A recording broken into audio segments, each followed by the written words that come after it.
Our universe is full of amazing things. Galaxies crash into each other in a beautiful dance over billions of years. Stars explode, sending the stuff that makes life all across space.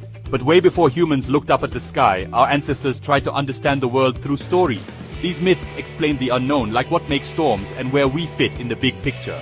Few stories are as exciting as the Japanese legend of Yamata no Orochi, the eight-headed serpent. This scary monster with 8 heads and 8 tails, all about chaos and destruction, was defeated by the storm god Susanoo. The story, told for many years, talks about how humans fight against nature. It shows courage, wisdom, and how hope never dies. The legend of Yamata no Orochi is a super important part of Japanese mythology, and you can see it in art, books, and the heart of Japan. The story of Yamata no Orochi is a big part of Japanese mythology. 2 very old books, the Kojiki, Records of Ancient Matters, and the Nihon Shoki, Chronicles of Japan, tell this epic story. Written a long time ago, these books tell about the mythical beginnings of Japan and its emperors. They show us what people believed and valued when they were trying to figure out the mysteries of nature.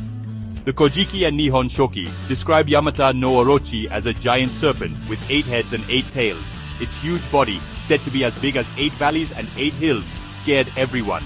The creature's eyes were a spooky red, and its back was covered in a thick forest of trees. Its belly was gross, covered in blood and pus, showing how evil it was. When the dragon came, it brought chaos and destruction. It brought floods, no food, and lots of suffering.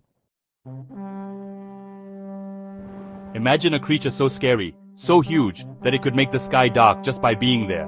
Yamata no Orochi wasn't just a big snake. It was like chaos and destruction became real.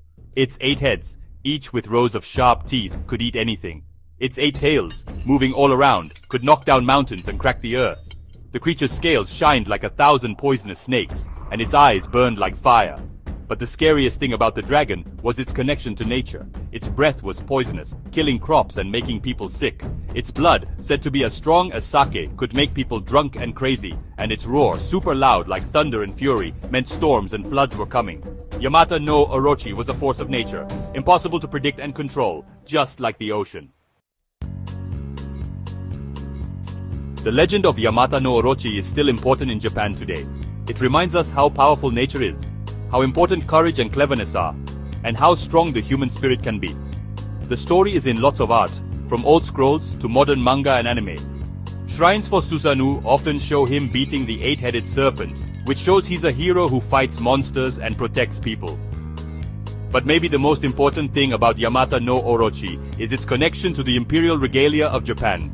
The Kusanagi no Tsurugi, the special sword found in the dragon's tail, represents bravery and is one of 3 sacred treasures passed down by the emperors. The story of Yamata no Orochi tells us that even when things seem impossible, hope and courage can win. It's a timeless story that still inspires people, reminding us how myths help us understand the world.